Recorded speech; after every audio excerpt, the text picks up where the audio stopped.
ഔലിയാക്കളെ പരിശോധിച്ചാലും അങ്ങനെ തന്നെയല്ലേ? മഹാനായ ലോകത്തിന്റെ നേതാവായ ഖുത്ബുൽ അഖ്താബ് മുഹ്യിദ്ദീൻ ശൈഖ് റളിയല്ലാഹു അൻഹു എന്താ പറഞ്ഞത്?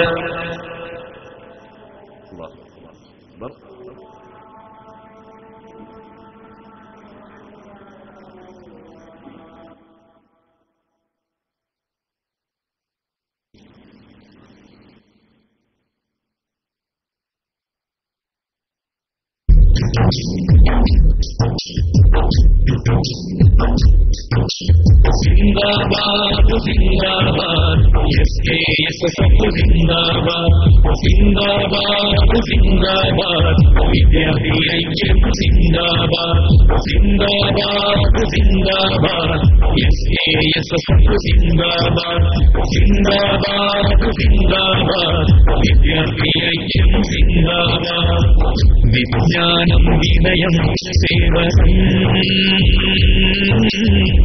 വിസ്മയമായി വളർന്നു വന്നു വിദ്യാർത്ഥികൾക്കാശ്വാസമാണം വിളങ്ങുന്ന ചരിത്രമെഴുതി വിജ്ഞാനം വിനയം സേവനം വിസ്മയമായി വളർന്നു വന്നു വിദ്യാർത്ഥികൾക്കാശ്വാസമാണം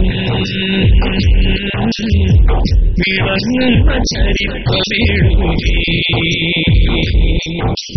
സിന്ദാബാദ് സിന്ദാബാദ് SKSF സിന്ദാബാദ് സിന്ദാബാദ് സിന്ദാബാദ് വിദ്യാർത്ഥി ഐക്യം സിന്ദാബാദ്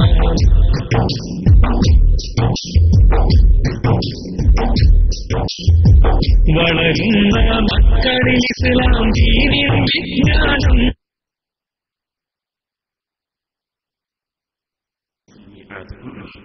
മഹാനായ ഖുത്ബുൽ അഖ്താബ് മുഹ്യിദ്ദീൻ ശൈഖ് റളിയല്ലാഹു അൻഹു എന്താ പറഞ്ഞത്? അനാ മിൻ ഖബലി വജൂദി കുന്തു ഖുതുബൻ ഫീ നുത്ഫത്തിൽ ആബാഇ ദറസ്തുൽ ഇൽമ ഹത്താ സിർതു ഖുതുബാ വനിൽതു സഅദ മിൻ മൗലൽ മവാദി. ഞാൻ ഖുതുബാണ്, ഞാൻ ഔലിയാക്കളുടെ നേതൃപദവി അലങ്കരിക്കുന്ന ഖുതുബാണ്, ഞാൻ ശരീഅത്തിന്റെ വിജ്ഞാനങ്ങൾ മുഴുവൻ അഭ്യസിച്ചുകൊണ്ട് യോഗ്യനായ വ്യക്തിയാണ്. അപ്പൊ തങ്ങളുടെ യോഗ്യത വിളംബരപ്പെടുത്തുന്നവരാണ് അമ്പിയാക്കൾ, തങ്ങളുടെ യോഗ്യത വെളിപ്പെടുത്തിയവരാണ് ഔലിയാക്കൾ. എല്ലാ ഔലിയാക്കളല്ല, പറഞ്ഞു തിരിച്ച ഔലിയാക്കൾ വേറുണ്ട്. ജനങ്ങൾക്കിടയിലേക്ക് ഇറങ്ങി തിരിച്ച ഔലിയാക്കളെ സംബന്ധിച്ചാണ് ഞാൻ ഈ പറയുന്നത്. അത് നബിമാരുടെ കൂട്ടത്തിലും പറഞ്ഞു ജീവിച്ച നബിമാരില്ലേ?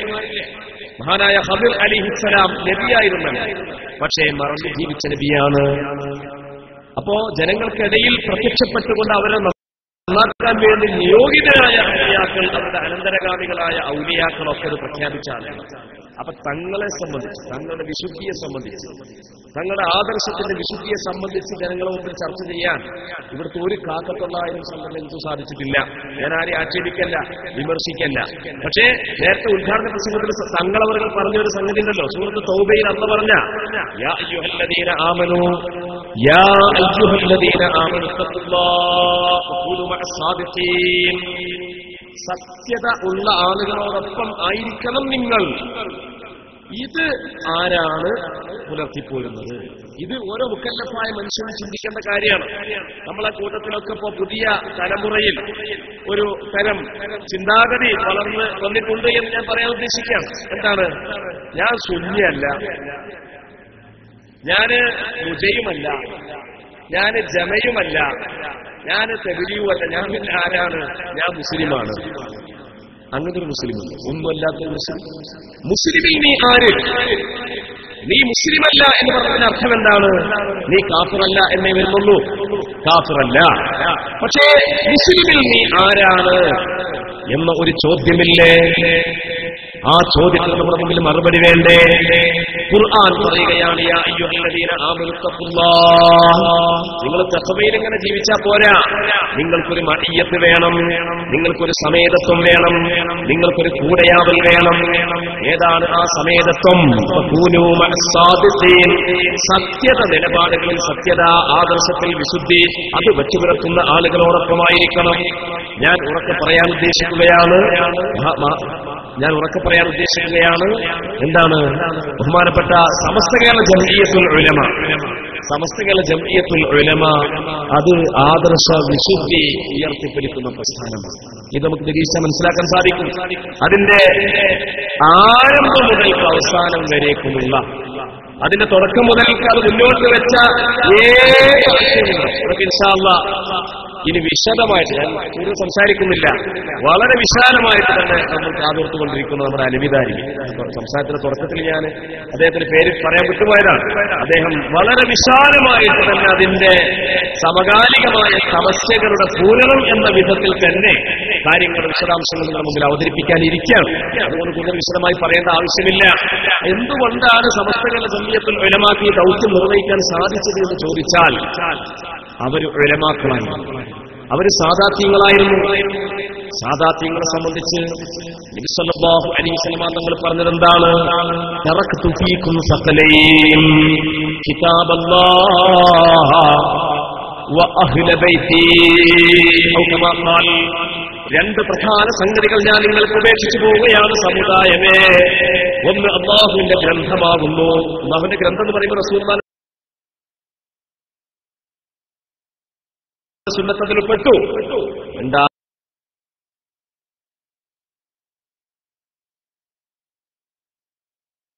രണ്ടാമതായിട്ട് നിങ്ങൾക്ക് ആത്മീയമായി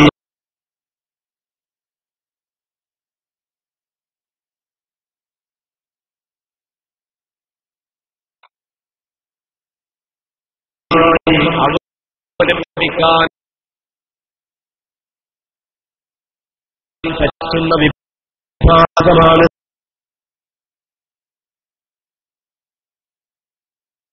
പ്രവാചകന്മാർ വരാനില്ല. ഇനി ജനങ്ങൾ ആര് നന്നാക്കും? ജനങ്ങൾക്കാര് മതവിധി പറഞ്ഞുകൊടുക്കും? മതത്തിന്റെ വിധികളും അതിന്റെ കാര്യങ്ങളും ആരാണ് ജനങ്ങൾക്ക് മനസ്സിലാക്കി കൊടുക്കുക? അതിന് ഈ ഉമ്മത്തിന് അല്ലാഹു തആല നൽകിയ സംവിധാനമാണ് ഉലമാക്കൾ. അൽ ഉലമാ വറസത്തുൽ അംബിയാ, ഉലമാക്കൾ നബിമാരുടെ അനന്തരാവകാശികളാകുന്നു എന്ന് സയ്യിദുനാ മുഹമ്മദുർ റസൂലുള്ളാഹി. ഇത് പറയുമ്പോഴാണ് ഉലമാക്കൾ അങ്ങനെ അനന്തരാവകാശികളൊന്നുമല്ല. ഉലമാക്കളെ പറ്റി ഖുർആൻ പറഞ്ഞത് എന്താണ്? സൂറത്ത് തൗബയിൽ അല്ലാഹ് പറഞ്ഞിട്ടുണ്ട്, പണ്ഡിതന്മാർ എന്ന് പറഞ്ഞാൽ ജനങ്ങളുടെ മുതല് അകാരണമായി ഇന്ന് വയറ് നടക്കുന്ന ആൾക്കാരാണെന്ന് ഖുർആനിൽ പറഞ്ഞിട്ടുണ്ട്. മാത്രമല്ല ആളുകളെ സന്മാർഗത്തെ തൊട്ട് തടയുന്നവരാണ് എന്നും ഖുർആൻ പറഞ്ഞിട്ടുണ്ട്. ഇതാണ് ഇപ്പൊ നമ്മുടെ നാട്ടുമ്പുറത്തിലൂടെ കവലകളായ കവലകൾ തോറും ആലിമീങ്ങളെ സംബന്ധിച്ച് ജനഹൃദയങ്ങളിൽ നിന്ന് ആലിമീങ്ങൾക്കുള്ള മഹത്വവും അവരുടെ സ്ഥാനവും അവർക്ക് ശറഅ് നൽകിയ സ്ഥാനം അല്ലാഹു നൽകിയ സ്ഥാനമില്ലേ? ഫദ്ലുൽ ആലിമി അലൽ ആബിദി കഫദ്ലി അലാ അദ്നാകും.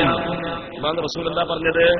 ഒരു ആലിമിന്റെ മഹത്വം എന്ന് പറയുന്നത് അല്ലാഹുവിന്റെ ഇബാദത്തിൽ മുഴുകുന്ന ഒരു അടിമയേക്കാൾ ഇൽമുള്ള ആലിമിന്റെ മഹത്വം എന്ന് പറഞ്ഞാൽ സ്വഹാബിമാരെ ഫദ്ലി അലാ അദ്നാകും, നിങ്ങളിൽ ഏറ്റവും താഴെ തട്ടിലുള്ള ആളേക്കാൾ എനിക്ക് എന്താണോ മഹത്വമുള്ളതെങ്കിൽ തത്തുല്യമായ മഹത്വമാണ് ആലിമിനേക്കാൾ ഉള്ളത് എന്ന് അല്ലാഹുവിന്റെ റസൂൽ പഠിപ്പിക്കുകയാണ്. അങ്ങനത്തെ ആലിമീങ്ങളെ സംബന്ധിച്ച് ഇവർ പറയാണ്. ആരാ പറയുന്നത്? നമ്മുടെ നാട്ടുംപുറങ്ങളിലൂടെ കവലകളിലൂടെ കൈക്ക കെട്ടി വാത്തോരാതെ സംസാരിച്ചുകൊണ്ടിരിക്കുന്ന വിവരദോഷികളായ പ്രഭാഷകന്മാർ, കവല പ്രഭാഷകന്മാർ, മുജാഹിദിന്റെയും തത്തുല്യ വിഭാഗങ്ങളുടെയും പ്രഭാഷകന്മാരും എഴുത്തുകാരും പറയുകയാണ്, ആലിമീങ്ങൾ അങ്ങനെയല്ല. ആലിമീങ്ങൾ വിശുദ്ധ ഖുർആനും സൂറത്ത് തൗബയിൽ പറഞ്ഞിട്ടുണ്ടല്ലോ, ഇന്ന കസീറൻ മിനൽ അഹ്ബാരി വറുഹ്ബാൻ യഖുലൂന അംവാലൻ നാസി ബൈനകും ബിൽ ബാതിലി വയസുദ്ദൂന അൻ സബീലില്ലാഹ്. പണ്ഡിതന്മാരിൽ ബഹുഭൂരിപക്ഷവും അങ്ങനെ അവരർത്ഥമുണ്ട്.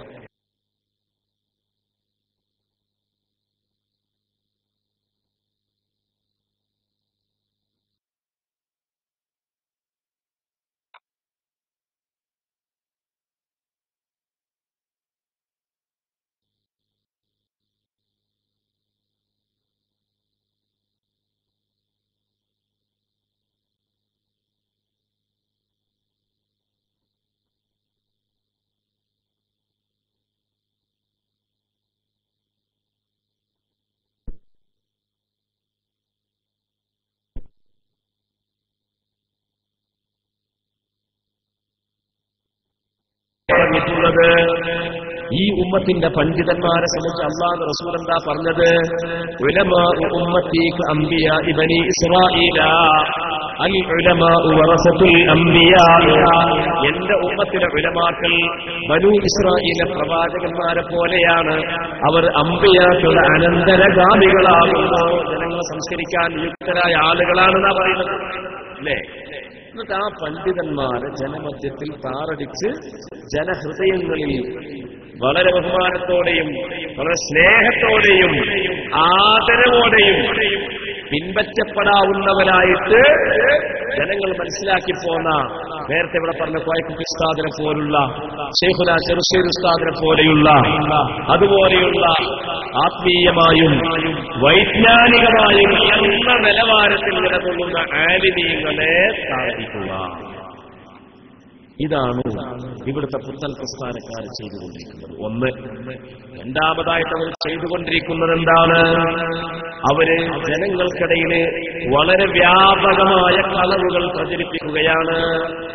സാധാരണക്കാര് കിതാബ് നോക്കുന്നില്ലല്ലോ. ആ ഒരു അവസ്ഥയെ ചൂഷണം ചെയ്തുകൊണ്ട് അവര് കിതാബ് പരതുകയില്ലല്ലോ എന്ന അമിതമായ വിശ്വാസം വെച്ച് പുലർത്തിക്കൊണ്ട് നമ്മുടെ കേരളത്തിലുടനീളം ഈ റബീഉൽ അവ്വൽ മാസത്തിൽ എത്ര കളവുകളാ പറഞ്ഞുകൊണ്ടിരിക്കുന്നത്. നിങ്ങൾക്കറിയാം, കഴിഞ്ഞ ഞായറാഴ്ച കണ്ണൂർ ജില്ലയിലുള്ള കമ്പിൽ നടന്ന ജിന്ന വിഭാഗം മുജാഹിദുകളുമായിട്ട് നടന്ന നമ്മുടെ ജംഇയ്യത്തുൽ മുഅല്ലിമീൻ നടത്തിയ സംവാദം. ആ സംവാദത്തിൽ ഈ റബീഉൽ അവ്വൽ മാസത്തിൽ ഉടനീളം കേരളത്തിന്റെ മുഖമൂലകളിൽ അവർ നടത്തിയ പ്രചരിപ്പിച്ച കളവുകൾ, ആരോപണങ്ങൾ ഒളിച്ചെഴുതി കൊടുക്കുകയുണ്ടായി.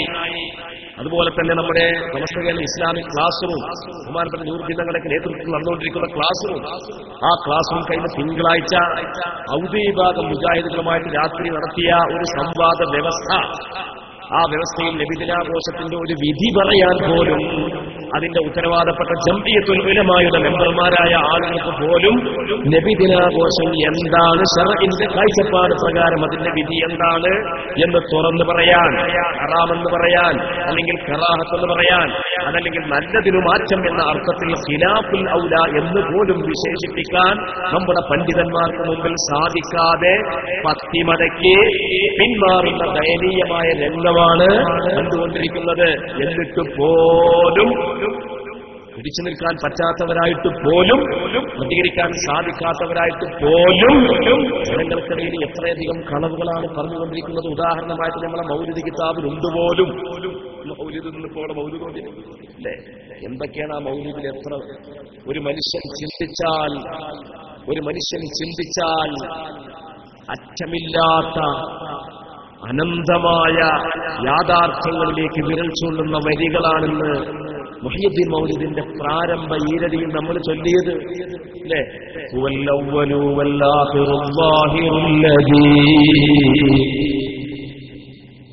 അല്ലാഹുവിനെ പറ്റി പറയാൻ അല്ലാഹു അവ്വലാണ്, അല്ലാഹു ആഖിറ, അല്ലാഹു ആദ്യമാണ്, അവസാനം, പ്രത്യക്ഷനാണ്, പരോക്ഷനാണ്. പ്രത്യക്ഷത്തിൽ പരസ്പര വിരുദ്ധങ്ങളായ വിശേഷണങ്ങൾ അല്ലാഹുവിനെ പറ്റി പറയുകയാണ്. എന്താണ് ആ വിശേഷണങ്ങളുടെ യാഥാർത്ഥ്യം? അവയുടെ പൊരുളുകൾ എന്താണ്? ആ പൊരുളുകളെ തേടിയുള്ള ദീർഘമായ അന്വേഷണ യാത്രയിലേക്ക് ഒരാളെ, ഒരു പഥികനെ കൈപിടിച്ചുയർത്തുന്ന വരികളാണ്. അത്ര അർത്ഥഗംഭീരമായ വരികളാണ് നമ്മുടെ മൗലിദിന്റെ ഏടുകളിൽ മഹാപണ്ഡിതന്മാർ കുറിച്ചു വെച്ചിട്ടുള്ളത്. എന്നാൽ ഈ കാടാമ്പുഴയിൽ വന്നിട്ട് പോലും പറയുകയുണ്ടായി, എന്താണെന്നറിയോ? നബി സല്ലല്ലാഹു അലൈഹി വസല്ലം തങ്ങളുടെ മൗലിദില് നബിയെ പറ്റി പറഞ്ഞ് ചാപ്പില്ല, ചാപ്പില്ല. ചാപ്പില്ല എന്ന് പറഞ്ഞാൽ ഞാനിവിടെ നമ്മുടെ പയ്യന്മാരോട്, ഈ നാട്ടുകാരോട് ചോദിച്ചു. ഞാൻ ഈ നാട്ടുകാരൻ തന്നെയാണ്. ഇപ്പൊ ഞങ്ങളുടെ നാട്ടിലില്ലാത്തൊരർത്ഥം ഈ നാട്ടുകാർക്കുണ്ടോ എന്ന് എനിക്കറിയില്ലല്ലോ. ചാപ്പില്ല എന്ന് പറഞ്ഞാൽ എന്താണ്? തികയാതെ പ്രസവിച്ച കുട്ടിയെ പറ്റി നമ്മൾ ഐസിയിലൊക്കെ ഇടുമല്ലോ. നമ്മളെ ഹോസ്പിറ്റലിൽ ഏതെങ്കിലും ഒരു സ്ത്രീ തികയാതെ പ്രസവിച്ചാൽ നമ്മൾ എന്ത് ചെയ്യും? ആ കുട്ടിക്ക് കൂടുതൽ ശ്വാസോച്ഛ്വാസങ്ങളൊക്കെ സുഗമമായി നടത്താനും മറ്റു കാര്യങ്ങൾക്കൊക്കെ വേണ്ടി ഐസിയുവിൽ 2 ദിവസമൊക്കെ കിടത്തും. അങ്ങനത്തെ കുട്ടികളെ പറ്റി നമ്മൾ തികയാതെ പ്രസവിച്ച കുട്ടി എന്ന് പറയും. അതേപോലെ തന്നെ അല്ലെങ്കിൽ പിന്നെ ജന്മനാ തന്നെ അലവിതാരിനോട് ഞാൻ ചോദിച്ചു, എന്താ അലവിതാരി ഈ ചാപ്പില്ല എന്ന് പറഞ്ഞത്? അലവിതാരി പിള്ളയായപ്പോ തന്നെ ചത്ത കുട്ടിയാണ്, അതുകൊണ്ടാണ് ചാപ്പില്ല എന്ന് പറഞ്ഞത്. അദ്ദേഹം അത് നല്ല നർമ്മം കലർത്തിക്കൊണ്ട് തന്നെ മറുപടി പറഞ്ഞു. അപ്പോ നബി സല്ലല്ലാഹു അലൈഹി വസല്ലം തങ്ങൾ ചാപ്പില്ല. ആ പ്രയോഗം നമ്മളെ മൗലൂദിന്റെ ഒരിലുണ്ടോ? ഉണ്ടോ? ചാപ്പിള്ളക്ക് അറബിയിൽ സിഖത്ത് എന്നാ പറയാ. സഖത്ത ജനിക്കുമ്പോ തന്നെ ജീവല്ലാതെ വീണ് പോയ കുട്ടിയിൽ സിഖത്ത്. മലയാളത്തിൽ ചാപ്പിള്ള, ചാക്കുട്ടി എന്നൊക്കെ പറയും. അങ്ങനെ മൗലൂദിന്റെ ഒരിലുണ്ടോ? മങ്കൂസ് മൗലിദിലുണ്ടോ? ശറഫുൽ അനാമിലുണ്ടോ? ബർസഞ്ചി മൗലൂദിലുണ്ടോ? ബാലിഗുൽ അൻഷാദിലുണ്ടോ? ജഅല മുഹമ്മദിലുണ്ടോ? റസൂലുള്ളാഹിയുടെ മൗലിദായി അംഗീകരിച്ചു പോരുന്ന ഏതെങ്കിലും ഒരു മൗലിദിൽ അങ്ങനെ പറഞ്ഞിട്ടുണ്ടോ? പറഞ്ഞിട്ടില്ല. പിന്നെ നബി സല്ലല്ലാഹു അലൈഹി വസല്ലം തങ്ങൾ റജബ് മാസത്തിൽ റസൂലുള്ളാഹിന്റെ ഗർഭധാരണം നടന്നു. റജബ്, ശഅബാൻ, റമളാൻ, ശവ്വാൽ, ദുൽഖഅദ്, ദുൽഹിജ്ജ, മുഹറം, സഫർ, റബീഉൽ അവ്വൽ ആവുമ്പോഴത്തിന് 10 മാസം കൂടെ തികയിലില്ല. 9 മാസവും എത്ര സാധാരണ പറയലെങ്ങനെ? 9 മാസവും 9 ദിവസവും 9 മണിക്കൂറും 9 സെക്കൻഡും. അതൊക്കെ സ്ത്രീകളോട് ചോദിക്കേണ്ട മസലയാണ്, നമുക്കറിയില്ല. അവരാണല്ലോ അതിന്റെ വക്താക്കൾ. അപ്പൊ 9 മാസം പൂർത്തിയായിട്ടില്ല, 8 മാസം പൂർത്തിയായിട്ട് 9ാമത്തെ മാസത്തിൽ തന്നെ റസൂലുള്ളാഹിനെ പ്രസവിച്ചത് കൊണ്ട് മാസം തികയാതെ പെറ്റ അപൂർണനായ കുട്ടി എന്നാണോ അതിന്റെ അർത്ഥം? അതാണോ അതിന്റെ അർത്ഥം? അങ്ങനെയാണോ അതിന്റെ അർത്ഥം? അങ്ങനെയാണെങ്കിൽ ഞാനൊന്ന് ചോദിക്കട്ടെ. വിശുദ്ധ ഖുർആനിൽ സൂറത്ത് മറിയമിൽ അല്ലാഹു തആല പറഞ്ഞതെന്താണ്? അല്ലാഹു തആല പറയാണ്, ജിബ്രീൽ അലൈഹിസ്സലാം മറിയം ബീവിയുടെ അടുക്കൽ വന്നുകൊണ്ട് പറയുകയാണ്, ഇന്നമാ അന റസൂലു റബ്ബികി ലിഅഹബ ലകി ഗുലാമൻ സക്കിയ്യാ. മറിയമേ, ഞാൻ നിന്റെ റബ്ബിന്റെ ദൂതനാണ്. നിനക്ക് ഞാനിതാ പരിശുദ്ധനായ ഒരു കുട്ടിയെ ദാനമായി തരാൻ പോവുകയാണ്. قالت أنى يكون لي غلام ولم يمسسني بشر ولم أك بغيا. എനിക്ക് എങ്ങനെ കുട്ടി ഉണ്ടാവാനാണ്? എന്നെ ഒരു മനുഷ്യനും സ്പർശിച്ചിട്ടില്ലല്ലോ, ഞാനാണെങ്കിലോ തേവിടിശി ആയിട്ടുമില്ലല്ലോ, പിന്നെ എങ്ങനെ എനിക്ക് കുട്ടി ഉണ്ടാവാനാണ് എന്ന് മറിയം ബീവി ജിബ്രീൽ അലൈഹി ഇസ്ലാമിനോട് തിരിച്ചു ചോദിച്ചു. ആ സമയത്ത് ജിബ്രീൽ അലൈഹി ഇസ്ലാം പറയുകയാണ്, കദാലിക ഖാല റബ്ബുക ഹുവ അലിയ ഹയ്യൻ. അത് റബ്ബ് പറഞ്ഞിട്ടുണ്ട്. റബ്ബിനതൊക്കെ എളുപ്പമുള്ള കാര്യമല്ലേ? ഒരു പരപുരുഷ ബന്ധമില്ലാതെ, ഭർത്താവിന്റെ ബന്ധമില്ലാതെ സ്ത്രീക്ക് ഗർഭധാരണം ഉണ്ടാക്കാൻ അല്ലാഹുവിന് കഴിയൂലേ? അതുകൊണ്ട് തന്നെ വലിനജഅലഹു ആയത്തൽ ലിന്നാസ് വറഹ്മതൻ മിന്നാ വകാന അംറൻ മഖ്ദിയാ ഫഹമലതുഹു ഫൻതബദത് ബിഹി മകാനൻ ഖസിയാ فأجاءها المخاض إلى جذع النخلة قالت يا ليتني مت قبل هذا وكنت نسيا منسيا. അങ്ങനെ ജിബ്രീൽ അലൈഹിസ്സലാം മറിയം ബീവിന്റെ മാർവിടത്തിൽ ഊതുകയാണ്. ഊതിയപ്പോൾ ഗർഭം ധരിച്ചു. ഗർഭം ധരിച്ചപ്പോൾ തന്നെ കുട്ടി തികഞ്ഞു. അപ്പൊ തന്നെ പ്രസവിക്കും ചെയ്തു. ഒറ്റ മണിക്കൂറിലാണ് നടന്നത്. മറിയം ബീവിയുടെ അടുക്കൽ ജിബ്രീൽ വരുന്നു, സംഭാഷണം ആരംഭിക്കുന്നു, മാർവിടത്തിൽ ഊതുന്നു, ഉടനെ ഗർഭം ധരിക്കുന്നു. അങ്ങനെ ആ കുഞ്ഞ് പൂർണ്ണാവസ്ഥ പ്രാപിക്കുന്നു, ഉടനെ പ്രസവിക്കുന്നു. ഈ ആയത്തോടീച്ചടോ നീ പറയോ ഈസാ നബി ചാപ്പില്ല എന്ന് പറയോ? ഈസാ നബി രക്തക്കട്ട എന്ന് പറയോ? ഈസാ നബി സിദ്ധാന്തമാണെന്ന് പറയുമോ? ഈസാ നബി കേവലം ഒരു ബീജമാണെന്ന് പറയുമോ? ഈസാ നബി അലൈഹിസ്സലാം ഒരു ചോരക്കട്ടയാണെന്ന് നീ പറയുമോ? നീ എന്താ മനസ്സിലാക്കിയത്? അല്ലാഹുവിന്റെ റസൂലിനെ സംബന്ധിച്ച് ചാപ്പിള്ളയാണെന്ന് മൗലിദ് കിതാബിൽ പരിചയപ്പെടുത്തിയിട്ടുണ്ട്. നിങ്ങൾ നോക്കൂ സഹോദരന്മാരെ, എത്ര ദയനീയമായിട്ടാണ് ഈ ജനങ്ങളിൽ റബീഉൽ മാസം വന്നപ്പോൾ നമ്മുടെ കേരളത്തിലുടനീളം നടന്ന ചർച്ചകളാണിതൊക്കെ. ഇത് നാം തിരിച്ചറിയേണ്ടതല്ലേ? ഈ വസ്തുത പറയുന്ന ആളുകൾ സ്നേഹഭാഷയിൽ വിളിച്ചു വരുത്തിക്കൊണ്ട്, അങ്ങനെയല്ല മോനെ, നിന്റെ പ്രസംഗം തെറ്റാണ് മോനെ, അത് ഖുർആനിന്റെ ആശയത്തിന് വിരുദ്ധമാണ്, അത് ഹദീസുകൾക്കെതിരാണ്, അത് പ്രമാണത്തിന് യോഗ്യമല്ല എന്നതല്ലേ? നിങ്ങൾ നോക്കൂ, മണ്ണാർക്കാടിനടുത്തുള്ള പള്ളിക്കുന്ന് സൗത്തിൽ കഴിഞ്ഞ വെള്ളിയാഴ്ച ഒരു സഹോദരൻ പ്രസംഗിക്കുകയാണ്. അദ്ദേഹത്തിന്റെ പേരെന്താണ്? സാജിദ് എന്ന് പറയുന്ന മനുഷ്യൻ പ്രസംഗിക്കുകയാണ്. എന്താണെന്നറിയോ? മുഹ്യിദ്ദീൻമാല അണ്ണാച്ചി ഉണ്ടാക്കിയതാണ്. നോക്കണം, കേരളക്കര കണ്ട സൈനുദ്ദീൻ മഖ്ദൂമിനെ പോലെ വലിയ പണ്ഡിതനായ അല്ലാഹുവിന്റെ ഔലിയാക്കളിൽ പ്രമുഖനെന്ന് ചരിത്രം രേഖപ്പെടുത്തിയ അനേകം ഗ്രന്ഥത്തിന്റെ ഉടമയായ ഒരുപാട് ഇൽമിന്റെ നിറകുടമായ ലോകം ആ നിലക്ക് തന്നെ മനസ്സിലാക്കിയ മഹാനായ ഖാദി മുഹമ്മദ് ബിൻ അബ്ദുൽ അസീസ് റഹ്മത്തുള്ളാഹി അലൈഹി അദ്ദേഹത്തിന്റെ കൈപ്പടയാൽ സാഹിത്യത്തിന്റെ ഉത്തുംഗതയിൽ വിരചിതമായ യദ്യന്മാരെ സംബന്ധിച്ച് എന്താ ഇവര് പറഞ്ഞത്? അണ്ണാച്ചിണ്ടാക്കിയ മൗലൂദാണ്. നോക്കണം. അങ്ങനെ പറയുമ്പോൾ എനിക്ക് റസൂലുള്ളാഹിയുടെ ഹദീസ് ഖുദ്സിയായ ഹദീസാണ് എനിക്ക് ഓർമ്മ വരുന്നത്. റസൂലുള്ള ഖുദ്സിയായ ഹദീസിൽ എന്താ പറഞ്ഞതെന്നറിയോ? മൻ ആദാലി വലിയൻ ഫഖദ് ആദൻതുഹു ബിൽ ഹർബി. അല്ലാഹുവിന്റെ ഔലിയാക്കളെ സംബന്ധിച്ച് വഹുവ യതവല്ല സാലിഹീൻ. അല്ലാഹുവിന്റെ ഔലിയാക്കളെ സംബന്ധിച്ച് ഖുർആൻ പറഞ്ഞെന്താ? വഹുവ യതവല്ല സാലിഹീൻ. സാലിഹീങ്ങളായ അല്ലാഹുവിന്റെ ഇഷ്ടദാസന്മാരുടെ കാര്യം, അവരുടെ സംരക്ഷണം അല്ലാഹു ഏറ്റെടുക്കുമെന്നാണ്. അലാ ഇന്ന ഔലിയാ അല്ലാഹ് ലാ ഖൗഫുൻ അലൈഹിം വലാ ഹും യഹ്സനൂൻ. അറിയണമേ, അല്ലാഹുവിന്റെ ഔലിയാക്കൾ അവർക്ക് കഴിഞ്ഞു പോയതിൽ അവർക്ക് ഭയമില്ല, വരാതിരിക്കുന്നതിൽ അവർക്ക് കഴിഞ്ഞു പോയതിൽ അവർക്ക് ദുഃഖമില്ല, വരാതിരിക്കുന്നതിൽ അവർക്ക് ഭയവും ഇല്ല. ഞാൻ ചരിത്രം ദീർഘിപ്പിച്ചോ അതിന്റെ ഉദാഹരണങ്ങളോ വിശദീകരിക്കുന്നില്ല. ഒരുപാട് വിശദീകരിക്കാറുണ്ട്. ഞാൻ അതിന്റെ സംക്ഷിപ്തം മാത്രമാണ് പറഞ്ഞു പോകുന്നത്. അങ്ങനെയുള്ള അല്ലാഹുവിന്റെ ഔലിയാക്കൾ അസാല അബ്ദി ബിന്നവാഫിലി യഖ്റുബു ഹത്താ അഖൂല ലഹു യദം വൽ അർദുലാ السمع منه ثم عين الباصرة أي مثل ذلك في المطالب هرولا.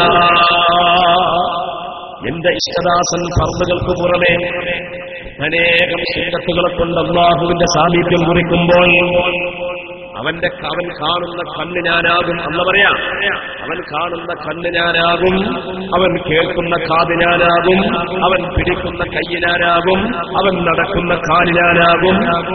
എന്താണ് ഈ കണ്ണും കൈയും കാലും കാതുമൊക്കെ ഞാനാകുമെന്ന് അല്ല പറഞ്ഞതിന് അർത്ഥം എന്താ? അതിനെ വിശദീകരിച്ചുകൊണ്ട് ഇമാമുമാർ ധാരാളം പറഞ്ഞിട്ടുണ്ട്. അതിൽ പറഞ്ഞൊരു കാര്യം, അവന്റെ കണ്ണ് നിഷിദ്ധമായത് കാണൂല, അവന്റെ കാത് നിഷിദ്ധമായത് കേൾക്കൂല, അവന്റെ കാല് നിഷിദ്ധമായതിലേക്ക് നടക്കൂല, അവന്റെ കരം നിഷിദ്ധമായത് പിടിച്ചെടുക്കൂല. അവന്റെ ചിന്തയും അവന്റെ സകലതും എല്ലാം തന്നെ അല്ലാഹുവിന്റെ മാർഗത്തിൽ ലയിച്ചു പോയതായിരിക്കും. അതാണ് ഒരു വിശദീകരണം. മറ്റൊരു വിശദീകരണം എന്താണ്? ഇമാം ഫഖ്റുദ്ദീൻ റാസി റളിയല്ലാഹു തആല അൻഹു അവിടുത്തെ തഫ്സീർ റാസിയിൽ അൽ കഹ്ഫ് സൂറത്തിന്റെ വ്യാഖ്യാനത്തിൽ ഈ ഹദീസ് വിശദീകരിച്ചുകൊണ്ട് പറയുകയാണ്. എന്താ പറയുന്നതെന്നല്ലേ? അല്ലാഹുവിന്റെ വലിയ അവന്റെ കണ്ണുകൾക്ക് നമ്മുടെ കണ്ണുകളെ പോലെയല്ല. നമ്മുടെ കണ്ണുകൾക്ക് അപ്പുറത്തുള്ളവർക്ക് കാണാൻ കഴിയും. അവന്റെ കാതുകൾക്ക്, സാധാരണ മനുഷ്യന്റെ കാതുകൾക്ക് അപ്പുറത്തുള്ളത് കേൾക്കാൻ കഴിയും. അവന്റെ കൈകൾക്ക് സാധാരണ മനുഷ്യർക്ക് കാണിക്കാൻ കഴിയാത്ത കഴിവുകൾ അല്ല കൊടുക്കും. അവന്റെ കാലുകൾക്ക് സാധാ മനുഷ്യന്റെ കാലുകളുടെ ശക്തിക്കപ്പുറമുള്ള അപാരമായ ശക്തി റബ്ബ് തആല കൊടുക്കും.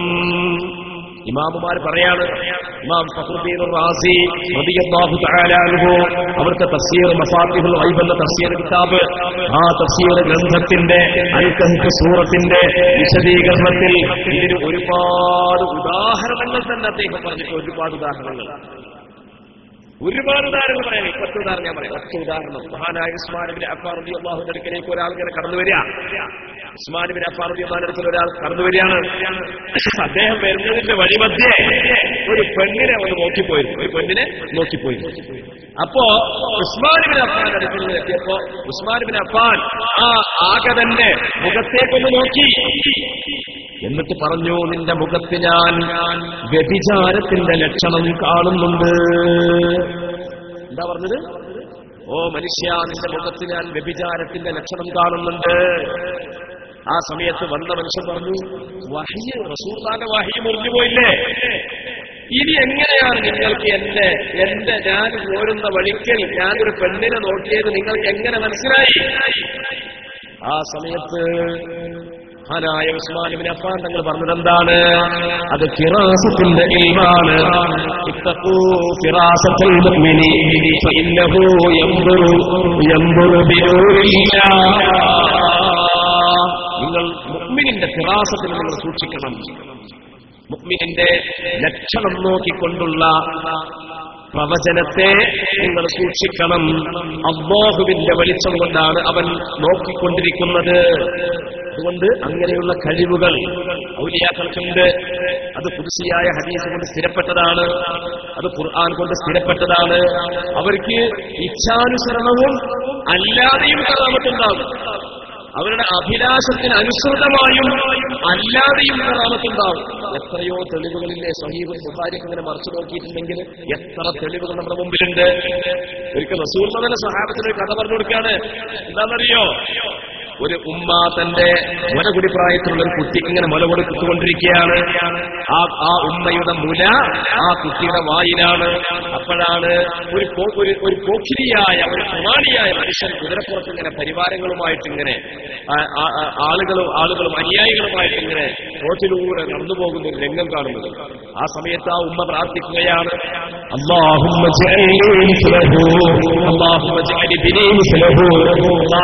എന്റെ കുട്ടിയെ അദ്ദേഹത്തെ പോലെ സ്ഥാനവും മാനവും ഉള്ള ഒരാളാക്കണേ. കുട്ടി പറഞ്ഞു, എട്ടും പൊട്ടും തിരിയാത്ത മല കുടിക്കുന്ന കുട്ടി എന്താണെന്നറിയോ? അല്ലാഹുവേ എന്നെ അയാളെ പോലെ ആക്കരുതേ എന്ന് തിരിച്ച് പ്രാർത്ഥിക്കാണ്. പിന്നെ അതാ വേറൊരു പെൺകുട്ടിയെ ആളുകൾ അടിച്ചോടിക്കുന്ന രംഗമാണ്. സറഖത്തീവ സനൈതി, നീ മോഷ്ടാവാണ്, നീ വ്യഭിചാരിണിയാണ് എന്നിങ്ങനെ ആക്ഷേപിച്ചുകൊണ്ട് ആട്ടിയോടിക്കപ്പെടുന്ന ഒരു പെൺകുട്ടിയുടെ അവസ്ഥ കണ്ടപ്പോൾ ആ ഉമ്മ പ്രാർത്ഥിച്ചു, അല്ലാഹുവേ എന്റെ കുഞ്ഞിനെ ഈ പെണ്ണിനെ പോലെ അപമാനിതയായിട്ട് കൈകൂടുന്ന അവസ്ഥ എന്റെ കുട്ടിക്ക് നീ നൽകല്ലേ. ആ സമയത്ത് എട്ടും പൊട്ടും തിരിയാത്ത കുട്ടി ദ്വാഹർന്നു, അല്ലാഹു എന്നെ അവളെ പോലെയാക്കണേ. ഇപ്പൊ ചോദിച്ചു, എന്താ മോനെ ആദ്യത്തെ ആ പ്രമാണിക്ക് തുല്യനായിട്ട് നിന്നെ ആക്കരുത് എന്നും ഈ അപമാനിക്കപ്പെട്ട പെൺകുട്ടിയെ പോലെ ആക്കണമെന്നും നീ പ്രാർത്ഥിക്കാൻ കാരണം എന്താണെന്ന് ഉമ്മ കുട്ടിയോട് ചോദിക്കാണ്. കുട്ടി മറുപടി പറയുകയാണ്. എന്താ മറുപടി പറഞ്ഞ ഉമ്മ? നേരത്തെ പോയ കുതിരയുടെ പുറത്തു പോയ ആ മനുഷ്യനല്ലോ, ആ മനുഷ്യൻ ജനങ്ങളുടെ മുമ്പിൽ സ്ഥാനമാനമുള്ള ആളാണെങ്കിലും അയാൾ മഹാകള്ളനാണ്. അയാളുടെ പകൽ മാന്യത, പക്ഷേ അയാളുടെ സ്വകാര്യ ജീവിതം വളരെ മോശമാണ്. എനിക്ക് അയാളെ മാതിരി ആകണ്ട ഉമ്മ. പിന്നെ ആ ആട്ടിയോടിക്കപ്പെട്ട പെൺകുട്ടി ഉണ്ടല്ലോ, ആ പെൺകുട്ടി സാലിഹത്തായ പെൺകുട്ടിയാണ്. പക്ഷേ ജനങ്ങൾ ദുരാരോപണം ഉന്നയിച്ചുകൊണ്ട് അപമാനിച്ചതാണ്. ആ പെൺകുട്ടിയെ പോലെ സാലിഹായി ജീവിക്കാനാണ് ഞാൻ അല്ലാഹുവിനോട് ദുആ ചെയ്തത്. കണ്ടോ? ഈ ഹദീസിനെ വിശദീകരിച്ചുകൊണ്ട് ഇമാം ഫഖ്റുദ്ദീൻ റാസി പറയുന്നത്, ഇമാം ഇബ്നു ഹജർ അൽ അസ്ഖലാനി തങ്ങൾ പറയുന്നതായിട്ട് കാണാം. ഇമാം നവവി തങ്ങൾ തന്നെ ശറഹ് മുസ്ലിമിൽ പറയുന്നതായിട്ട് കാണാം. എന്താ പറയുന്നത് അറിയോ? ഈ ഹദീസിൽ നിന്ന് മനസ്സിലാക്കാം, അന്ന കറാമാത്തിൽ ഔലിയാഇ ഖദ് തഖഉ ബിഖ്തിയാരിഹിം വതലബിഹിം വഹാദാ ഹുവസ് സഹീഹു ഇൻദ ഉലമാഇനാ. എന്താ പറഞ്ഞത്? ഔലിയാക്കൾക്ക് അവരുടെ അഭിലാഷമനുസരിച്ചും ആവശ്യമനുസരിച്ചും ഈ അവരുടെ ഇഷ്ടാനുസരണം തന്നെ കറാമത്തുകൾ ഉണ്ടാകും. ഈ ഹദീസിന്റെ വെളിച്ചത്തിൽ ഇമാമുമാർ രേഖപ്പെടുത്തിയതാണ്. അങ്ങനെയുള്ള ഔലിയാക്കളുടെ കൂട്ടത്തിൽ കേരളം വലിയല്ലേ മഹാനായ ഖാദി മുഹമ്മദ് റഹിമഹുല്ലാഹ്. ആ ഖാദി മുഹമ്മദ് ബിൻ അബ്ദുൽ അസീസ് റഹിമഹുല്ലാഹ് രചിച്ച മുഹിയുദ്ദീൻ മാല അണ്ണാച്ചിണ്ടാക്കിയതാണ് എന്ന് പറഞ്ഞാൽ എന്താണ് അതിന്റെ അർത്ഥം? അങ്ങനെ പറയാൻ പറ്റും? ഇതല്ലേ നമ്മുടെ നാട്ടുമ്പുറങ്ങളിലൂടെ പ്രചരിപ്പിച്ചുകൊണ്ടിരിക്കുന്നത്. അതുപോലെ ഇവർ തന്നെ പറഞ്ഞ ഈ നമ്മുടെ ഈ കാടാമ്പുറയിൽ നിങ്ങളെ പക്ഷെ നാട്ടുകാർ കേട്ടിട്ടുണ്ടാവില്ല. ഇവിടുത്തെ പ്രദേശത്തെ ആളുകൾ ആ പ്രസംഗത്തിന് ചെവി കൊടുത്തിട്ടുണ്ടാവില്ല. ചെവി കൊടുക്കും വേണ്ട.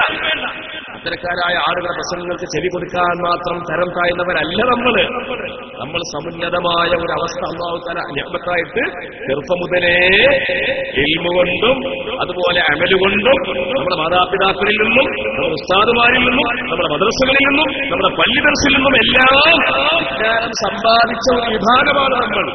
നമുക്ക് ഈ ചപ്പടാച്ചിയാളെ പ്രസംഗം കാതു കൊടുക്കേണ്ട ആളുകളല്ല നമ്മള്. എന്താ പറഞ്ഞത്? മൗലൂദൊക്കെ ഉണ്ടാക്കിയത് ജൂതന്മാരാണ്. മൗലൂദ് ഉണ്ടാക്കിയത് ജൂതന്മാരാണ്. കമ്പില് ഞങ്ങൾ ചോദിക്കും. കമ്പില് അയാൾ പറയാം, കണ്ണൂർ കമ്പില്, മരത്തിന്റെ കമ്പല്ല, കണ്ണൂർ കമ്പില് അയാൾ പറയാണ്. ഏത് നമ്മുടെ വാദപ്രതിവാദം നടത്തുന്ന മൗലവി പറയാണ്. എന്താ പറയുന്നത്? ഞാൻ പറഞ്ഞില്ലേ നബിദിനാഘോഷം ഉണ്ടാക്കിയത് ജൂതനാണെന്ന്, ഞാൻ പറഞ്ഞില്ലേ നബിദിനാഘോഷം ഉണ്ടാക്കിയത് ശിയയാണെന്ന്, ഞാൻ പറഞ്ഞില്ലേ. ഞങ്ങൾ ചോദിച്ചു, നിങ്ങൾ പറഞ്ഞില്ലേ? അത് തെളിവല്ലാന്ന്. നിങ്ങൾ പറയുന്നതാ തെളിവ്? നിങ്ങൾ പറഞ്ഞതാണോ തെളിവ്? നബിദിനാഘോഷം ഉണ്ടാക്കിയത് ജൂതനാണെന്ന് ഞാൻ പറഞ്ഞില്ലേ? നബിദിനാഘോഷം ഉണ്ടാക്കിയത് ജൂതനാണെന്ന് ഞാൻ പറഞ്ഞില്ലേ? നിങ്ങൾ പറഞ്ഞത് തെളിവല്ല. നിങ്ങൾ പറഞ്ഞത് തെളിവല്ല. നിങ്ങൾക്ക് പ്രമാണം വായിക്കാൻ സാധിക്കുമോ? എന്താണ് മൗലിദാഘോഷം എന്ന് പറഞ്ഞാൽ? മഹാന്മാരെ മദഹ് ചെയ്യലല്ലേ? അല്ലാഹുവിന്റെ റസൂലിന്റെ ജന്മത്തിന് പുണ്യമുണ്ട് എന്നുള്ള വസ്തുത വിളംബരപ്പെടുത്തലല്ലേ? നബി സല്ലല്ലാഹു അലൈഹി വസല്ലം തങ്ങളുടെ ജനനത്തിന് പുണ്യൊന്നുമില്ല. നബി സല്ലല്ലാഹു അലൈഹി വസല്ലം തങ്ങളുടെ ജനനത്തിന് റഹ്മത്തില്ല. നബി സല്ലല്ലാഹു അലൈഹി വസല്ലം തങ്ങളുടെ റഹ്മത്ത് ആരംഭിക്കുന്നത് തന്നെ എവിടെ മുതൽക്കാണ്? 40ാമത്തെ വയസ്സിൽ ഹിറാ ഗുഹയിൽ ഇങ്ങനെ ധ്യാനനിരതമായി ഇരിക്കുന്ന സന്ദർഭത്തിൽ ജിബ്രീൽ അലൈഹിസ്സലാം ഇങ്ങനെ വന്നിട്ട് റബ്ബിക്കല്ലദീ ഖലഖ എന്ന ഖുർആനിന്റെ സൂക്തങ്ങൾ ഓതിക്കൊടുത്തപ്പോ ആ പ്രവാചകത്വവുമായിട്ട് ഖദീജ ബിവിയുടെ വീട്ടിലേക്ക് സമ്മിലൂനി എന്ന് പറയുന്നത് കടന്നു ചെല്ലുന്ന ആ ഒരു വരവോടുകൂടിയാണ് സല്ലല്ലാഹു അലൈഹി വസല്ലം തങ്ങളുടെ റഹ്മത്ത് ആരംഭിക്കുന്നത്. അത് പിന്നെ 63 വയസ്സ് വരെ റസൂൽ 23 കൊല്ലം സഹാബത്തിന്റെ അടിയിൽ ഇങ്ങനെ കൈകൂടിയിട്ട് വിപ്ലവകരമായ ധാരാളം പരിവർത്തനങ്ങൾ നടത്തി, ധാരാളം സംസ്കരണ പ്രവർത്തനങ്ങൾ നടത്തി, ധാരാളം സന്ദേശങ്ങൾ കൈമാറി. ഇതാണ് റസൂലുള്ളാഹിന്റെ റഹ്മത്ത്. അതിനു മുമ്പുള്ള 40 വയസ്സ് വരേക്കുള്ള റസൂൽ എന്ന് പറഞ്ഞാൽ അമിനാക്ക് ജനിച്ച മുഹമ്മദ് എന്നൊരു കുട്ടി എന്നതിൽ കവില്ല. റസൂലുള്ളാഹിന്റെ ജന്മം എന്ന് പറയുന്നത് റഹ്മത്ത് അല്ല എന്ന് മുജാഹിദുകൾ പറയുന്നു. നബിദിനാഘോഷം ഇസ്ലാമിക വീക്ഷണത്തിൽ എന്ന പുസ്തകത്തിൽ അത് ഉടനീളം അവർ എഴുതിയിട്ടുണ്ട്. അതുപോലെയുള്ള മൗലിദ് ആഘോഷം എന്ന് പറയുന്ന അവരുടെ പുസ്തകത്തിൽ അവർ എഴുതിയിട്ടുണ്ട്. മായിമുട്ടി സുല്ലമി, ഇങ്ങനെയുള്ള ഒരുപാട് മുജാഹിദിന്റെ ആളുകൾ എഴുതിയിട്ടുണ്ട്. ഉമർ മൗലവി എന്താ പറഞ്ഞത്? കെ ഉമർ മൗലവി അദ്ദേഹത്തിന്റെ ഓർമ്മയുടെ തീരത്തി എന്ന പുസ്തകത്തിന്റെ 58ാമത്തെ പേജിലെന്നാണ് എന്റെ ഓർമ്മ. ഏതായാലും 50 60 ഇടയിലാണ്. ആ പേജിൽ പറയുകയാണ്, നബിദിനാഘോഷം എന്ന് പറയുന്നത് ആ നബിദിനാഘോഷത്തിൽ ആലപിക്കപ്പെടുന്ന മൗലിദുകളുടെ വരികളിൽ ഒരു ശിർക്കിന്റെ വാക്ക്, ഒരു ശിർക്കിന്റെ അംശം ഇല്ല. അത് വളരെ നല്ല മൗലിദാണ് എന്ന് സമ്മതിച്ചാൽ പോലും നബിദിനാഘോഷം തന്നെ ശിർക്കാണ്, വിദേഹത്താണെന്നല്ല. ഇപ്പൊ ശിർക്കാണ് അവർക്ക് പറയാനൊരു ലജ്ജ മടി നമ്മുടെ മുമ്പിലുണ്ടെങ്കിലും 2008 മാർച്ച് മാസത്തിലെ ഇസ്ലാഹ് മാസികയിലും അതുപോലെ ഉമർ മൗലവിയുടെ ലാ ഇലാഹ ഇല്ലല്ലാഹയുടെ അർത്ഥം എന്നതിന്റെ 10ാമത്തെ പേജിലും അതുപോലെ ഓർമ്മയുടെ തീരത്ത് എന്ന പുസ്തകത്തിന്റെ 50 പേജിലും എന്താ പറഞ്ഞതെന്നറിയോ? ഒരു കുഴപ്പവും മൗലിദിലില്ലെങ്കിൽ തന്നെ മൗലിദാഘോഷം ശിർക്കാണ്. മൗലിദാഘോഷം ശിർക്കാണ്. ശിർക്ക് എന്ന് പറഞ്ഞാൽ എന്താണ്? നരകത്തിന് ശാശ്വതമാകുന്ന തെറ്റാണല്ലോ ശിർക്ക് എന്ന് പറഞ്ഞാല്. നീ ശിർക്ക് വയ്ക്കുകയാണെങ്കിൽ നിന്റെ സകല അമലുകളും ഒഴിഞ്ഞു പോകുന്നല്ലേ ഖുർആൻ പറഞ്ഞത്? അത്രയും മാരകമായ നമ്പർ 1 അല്ലാഹുവിന്റെ മുമ്പിലുള്ള ധിക്കാരത്തിന്റെ പ്രതിരൂപമായ ശിർക്കാണ് മൗലിദാഘോഷം എന്നുവരെഴുതി. അതിനവർ പറഞ്ഞ കാരണം നോക്കണം നിങ്ങൾ. അവർ പറഞ്ഞ കാരണം എന്താണെന്നറിയോ?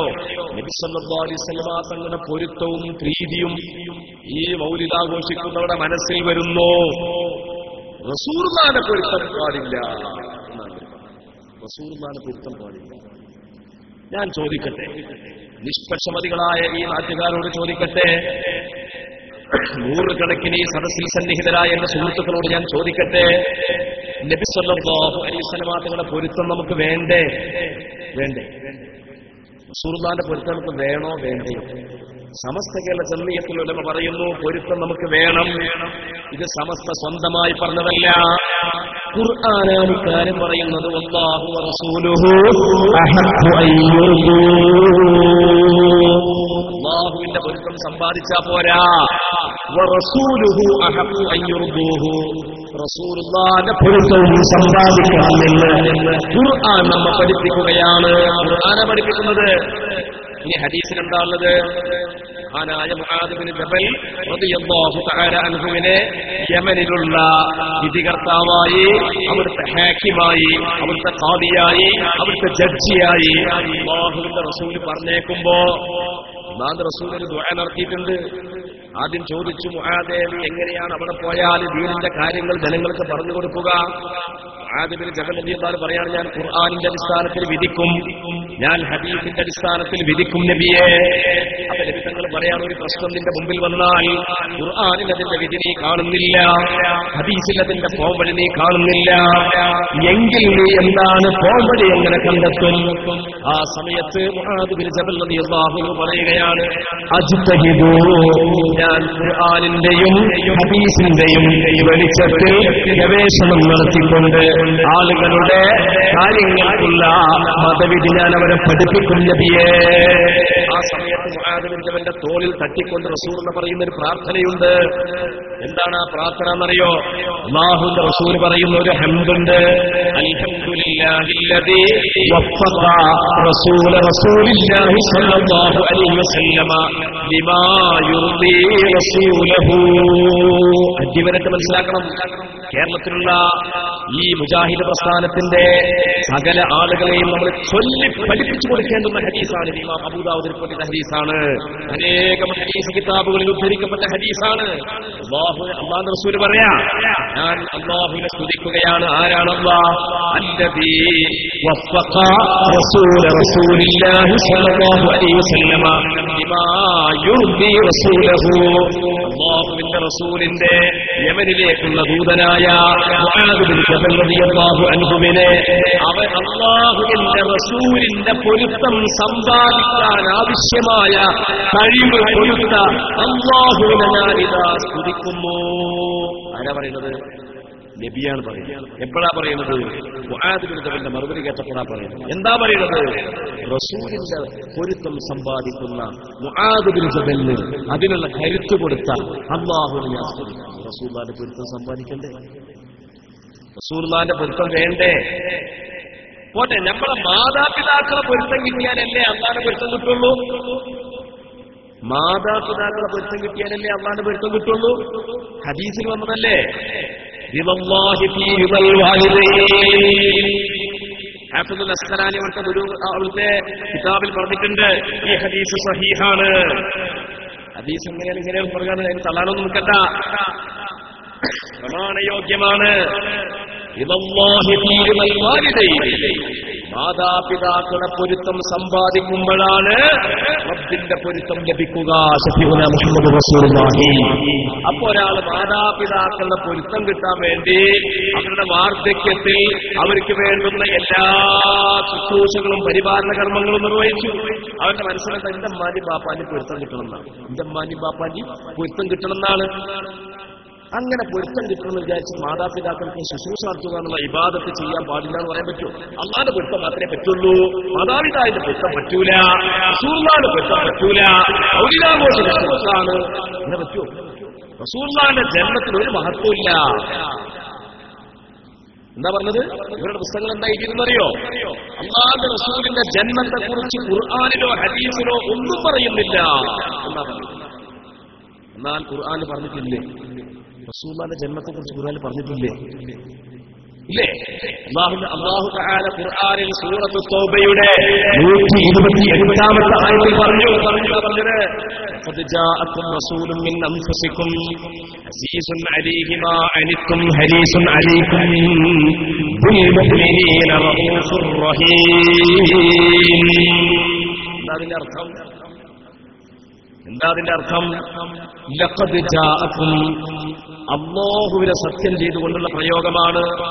ലഖദ് ജാഅക്കും, തീർച്ചയായും നിങ്ങൾക്കിതാ സമാഗതമായിരിക്കുന്നു റസൂലുൻ, മഹോന്നതനായ ഒരു പ്രവാചകൻ, മിൻ അൻഫുസിക്കും, നിങ്ങളുടെ കൂട്ടത്തിൽ നിന്ന്. അവിടെ അല്ലാഹ് പറയാ മിൻ അൻഫുസിക്കും, മിൻ അൻഫുസിക്കും എന്നല്ല പറഞ്ഞു, മിൻ അൻഫുസിക്കും എന്നും അല്ലാഹു തആല തന്നെയാ പറയുന്നത്. മാത്രമല്ല മിൻ അൻഫുസിക്കും എന്ന് പറഞ്ഞ ഖിറാഅത്തിനെ സംബന്ധിച്ച് തഫ്സീറുൽ റാസിയിൽ പറയുകയാണ്, ഇമാം റാസി അവരുടെ തഫ്സീറിൽ പറയുകയാണ്, വഹാദിഹി ഖിറാഅത്തു റസൂലില്ലാഹ് വഖിറാഅത്തു ആയിഷത വഖിറാഅത്തു ഫാത്തിമത റളിയല്ലാഹു അൻഹുമാ. ഇത് റസൂൽ അങ്ങനെ ഓതിയത്, ആയിഷ ബീവി അങ്ങനെ ഓതിയത്, ഫാത്തിമ ബീവി അങ്ങനെ ഓതിയത്. എങ്ങനെ ഓതിയത്?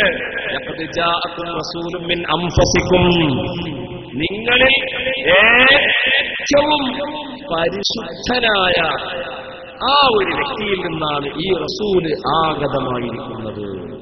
ഏതാണ് ആ വരവ്? പരിശുദ്ധനിൽ നിന്ന് കടന്നു വരുന്ന റസൂലിന്റെ വരവ് ഏതാണ്? ചിന്തിക്കും മുഅ്മിനെ, ചിന്തിക്കും. ഏതാണ് ആ വരവ്? ജിബ്രീൽ അലൈഹിസ്സലാമിൽ നിന്ന് ഇസ്മാഈലിന്റെ ഓത്ത് കേട്ടുകൊണ്ട് ഖദീജ ബീവിയുടെ വീട്ടിലേക്ക് സമ്മിലൂനി എന്ന് പറഞ്ഞു കടന്നു ചെല്ലുന്ന ആ വരവാണോ? അല്ല, ആ വരവല്ല. പിന്നെ ഏതാണ് ആ വരവ്? മഹാനായ താബിഈകളിൽപ്പെട്ട മഹാനായ ഇമാം സുഫിയാൻ സൗരി റളിയല്ലാഹു അൻഹു പറയുകയാണ്, അതായത് ലം യുസിബുഹു, നബി തങ്ങൾക്ക് ഏറ്റിട്ടില്ല ശൈഉൻ യാതൊന്നും തന്നെ മിൻ വിലാദത്തിൽ ജാഹിലിയ്യ, ജാഹിലിയ്യ ജന്മം, ആ ജന്മം റസൂലുള്ളാഹിക്ക് സംഭവിച്ചിട്ടില്ല. പരിശുദ്ധയായ ആമിന ബീവിയിൽ നിന്ന് വളരെ ശറഫാക്കപ്പെട്ട ജനനത്തിലൂടെയാണ് റസൂൽ ജനിച്ചത്. റസൂലുള്ളാഹിന്റെ മജീഉർ റസൂൽ, റസൂലിന്റെ ആഗമനം എന്ന് പറഞ്ഞാൽ റസൂലിന്റെ ജനനമാണ്. ആ ജനനത്തെ കുറിച്ചാണ് സൂറത്ത് തൗബയുടെ 128ാമത്തെ ആയത്തിൽ പറഞ്ഞത്. ഇവരെന്തായത്? ഞാൻ ആ പുസ്തകത്തോളം കൊടുക്കുന്നില്ല, അവിടെ ബാക്കിൽ കസേരയിലുണ്ട് കേട്ടോ പുസ്തകങ്ങളും എല്ലാ തെളിവുകളും അവിടെ ഉണ്ട്, അതൊന്നും എടുക്കാൻ ഉദ്ദേശിക്കുന്നില്ല. ഇവരെന്താ പറഞ്ഞത്? റസൂലുള്ളാഹിന്റെ ജനനത്തിന് ഒരു പ്രത്യേകതയില്ല. പിന്നെ അതൊക്കെ തുടങ്ങുന്നത് 40ാമത്തെ വയസ്സ് മുതൽ. എന്നിട്ട് അവർ പറഞ്ഞ ഒരു കളവും കൂടി ഞാനിവിടെ പറഞ്ഞിട്ട് തൽക്കാല വാക്കുകളൊന്ന് നിർത്താൻ ഉദ്ദേശിക്കുകയാണ്. എന്താണെന്നറിയോ? എന്താ പറഞ്ഞതറിയോ? നബി സല്ലല്ലാഹു അലൈഹി വസല്ലം തങ്ങളുടെ ജന്മമാസം റബീഉൽ അവ്വൽ, റസൂലുള്ളാഹിന്റെ ജന്മദിനം റബീഉൽ അവ്വൽ 12. ഈ 12 അന്ന് നമ്മൾ റസൂലുള്ളാഹിന്റെ ജനനത്തിലുള്ള സന്തോഷത്തെ വെളിപ്പെടുത്തുകയാണോ വേണ്ടത്, അതോ റസൂലുള്ളാഹി അന്ന് തന്നെയാണോ വഫാത്തായത്? അപ്പൊ അന്ന് നമ്മളിങ്ങനെ ആ വഫാത്തിന്റെ കാര്യം ഇങ്ങനെ ആലോചിച്ചിട്ട് ഇന്നാ ലില്ലാഹി വഇന്നാ ഇലൈഹി റാജിഊൻ ഇങ്ങനെ ചൊല്ലിയിട്ട് സാദിക്കിങ്ങനെ കയ്യിങ്ങനെ കൊടുത്തിട്ട് കണ്ണിൽ നിന്ന് കണ്ണീരിങ്ങനെ ഒലിപ്പിച്ചിട്ട് ഇങ്ങനെ കുനിഞ്ഞ് വീട്ടിൽ ചമ്രപ്പടിയിട്ട് ഇരിക്കുകയാണോ വേണ്ടത്? മുജാഹിദ് പറയാണ്, ഇങ്ങനെ ദുഃഖിച്ചിരിക്കുമ്പോഴാണ് പോരിശ, സന്തോഷത്തിന് പോരിശല്ല.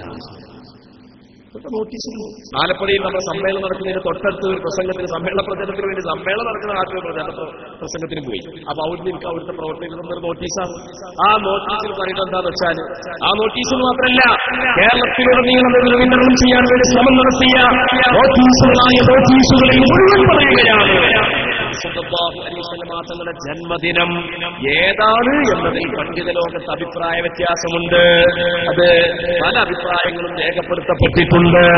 അതേസമയത്ത് സല്ലല്ലാഹു അലൈഹി വസല്ലം തങ്ങളുടെ വഫാത്ത് ദിനം അത് റബീഉൽ അവ്വൽ 12 എന്നതിൽ പണ്ഡിത ലോകത്ത് അഭിപ്രായ വ്യത്യാസം ഇല്ല. അതുകൊണ്ട് 12 ജനിച്ചതിന്റെ പേരിലല്ല, 12 റസൂലുള്ളാഹി മരിച്ചത്. അതുകൊണ്ട് ആ ദുഃഖമാണ് നമ്മുടെ കണ്ണുകളിൽ നിന്ന് കണ്ണുനീരായി ഒഴുകി വരേണ്ടത് എന്നാണ് ഇവര് പറയുന്നത്. ഇത് ശരിയാണ്. നബി സല്ലല്ലാഹു അലൈഹി വസല്ലം തങ്ങൾ വഫാത്തായത് 12 തർക്കമില്ലാതെ ഇവര് എല്ലാ നോട്ടീസും എഴുതിക്കണമെങ്കിൽ നാട്ടിലൊക്കെ ഒരുപക്ഷെ ചില വീടുകളിലൊക്കെ എത്തിയിട്ടുണ്ടാവും, ചില സുഹൃത്തുക്കൾ കയ്യിലുണ്ടാവും. നിങ്ങൾ നോക്കി എത്ര പച്ച നുണയാണ് പറഞ്ഞത്. നുണയല്ല പറഞ്ഞത്.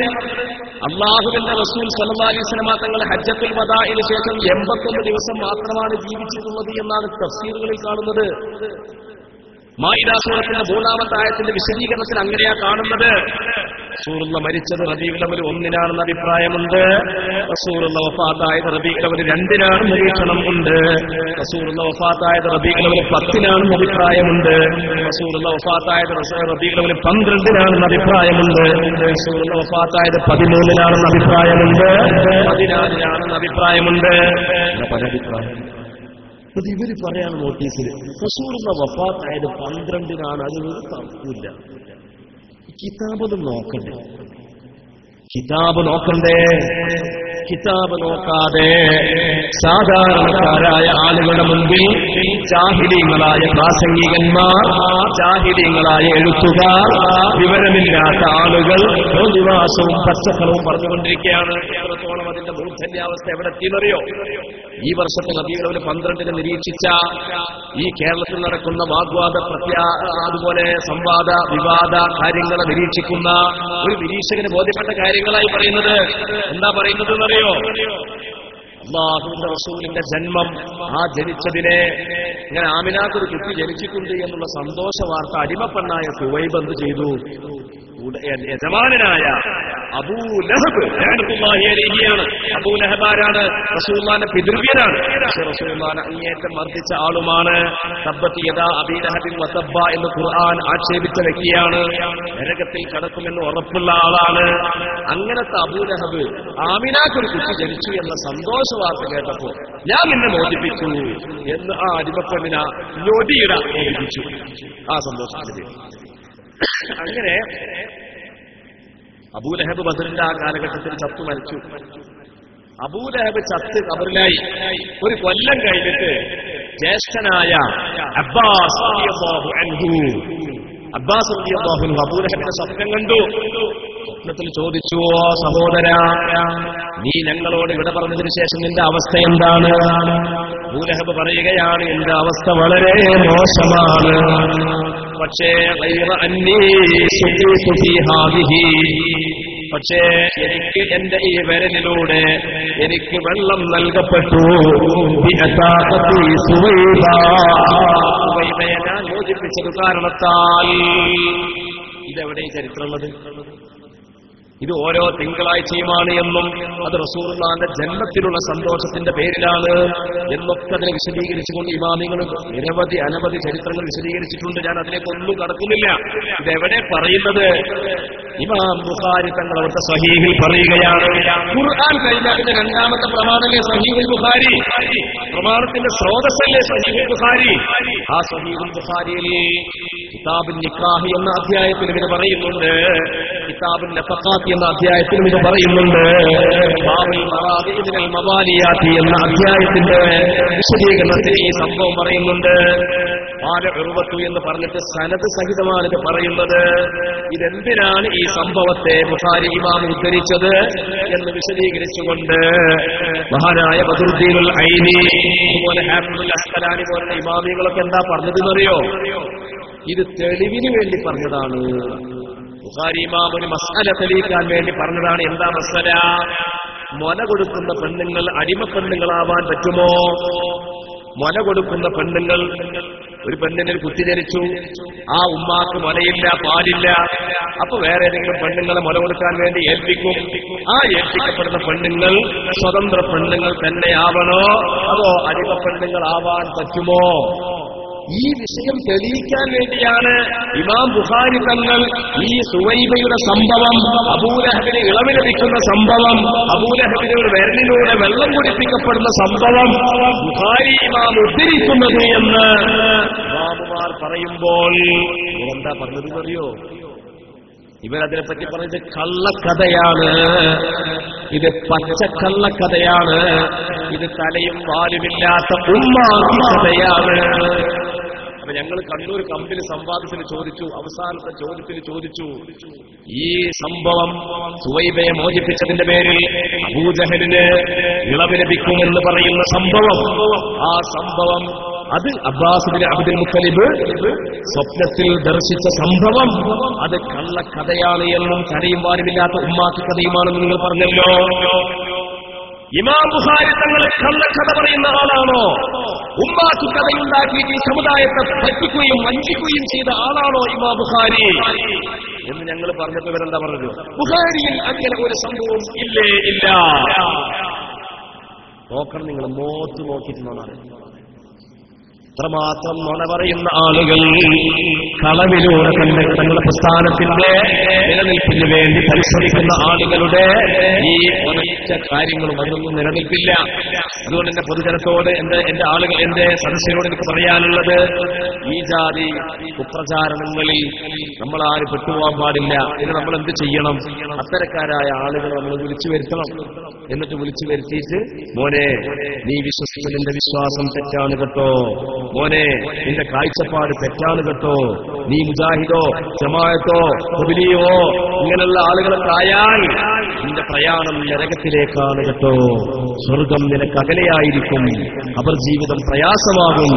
അല്ലാഹുവിന്റെ ഔലിയാക്കൾ അവഹേളിച്ചാൽ അല്ലാഹുവിന്റെയും റസൂലിന്റെയും മാരകമായ യുദ്ധം നിന്റെ നേർക്ക് വരും എന്ന് നീ മനസ്സിലാക്കണം എന്ന് പറഞ്ഞിട്ട് അവനെ നല്ല ഭാഷയിൽ അത്തരം ആളുകളെ ഉപദേശിച്ച് നന്നാക്കി സുന്നത്ത് ജമാഅത്തിന്റെ തീരത്തേക്ക് കൊണ്ടുവരികയും സമസ്ത കേരള ജംഇയ്യത്തുൽ ഉലമായുടെ വിശുദ്ധമായ ആദർശ തീരത്ത് അവരെ അണിനിരത്തുകയും ചെയ്യാനുള്ള ബാധ്യത നമ്മുടെ എല്ലാവരുടെയും ഉത്തരവാദിത്തമാണെന്ന് മാത്രം ഉണർത്തിക്കൊണ്ട് ഞാൻ എന്റെ വാക്കുകൾ ഉപസംഹരിക്കുകയാണ്. അല്ലാഹു സുബ്ഹാനഹു വ തആല നമ്മുടെ കാര്യങ്ങളെല്ലാം, നമ്മുടെ സമ്മേളനവും അതിന്റെ പ്രവർത്തനങ്ങളെല്ലാം അല്ലാഹു തആല വമ്പിച്ച വിജയത്തിൽ ആക്കി തരുമാറാവട്ടെ എന്ന് ദുആ ചെയ്തുകൊണ്ട് ഞാൻ വാക്ക് നിർത്തുന്നു.